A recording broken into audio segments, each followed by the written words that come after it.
नमस्ते छ सबैजनालाई। भन्नु चाहिँ नि हिजो चाहिँ मैले ठक्कसँग सानो एउटा भिडियो क्लिप दिइरहेको थिएँ। भोलि दाजु घर जाँदैछ भनेर घर जानको लागि पुरा तयारी रेडीमा छ होइन।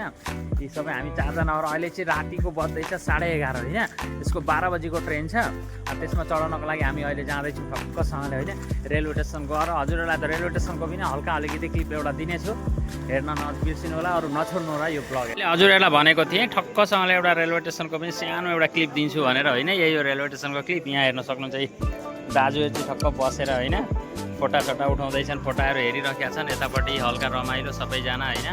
रेलवे स्टेसनमा यस्तै खालको छ, पुरा भिड के यो ट्रेनमा चाहिँ भन्नुहुन्छ यस्तो भिड हुन्छ कि कुनै भनेर साध्यै छैन, नभनेर साध्दै ननुहार उपाध्यै भने जस्तै खालको होइन। यहाँ हेर्न सक्नुहुन्छ पुरा भिड हुन्छ कि। यहाँ हेर्नु न कति मान्छे सबै एउटै ट्रेनमा जाने, यता हेर्न सक्नुहुन्छ।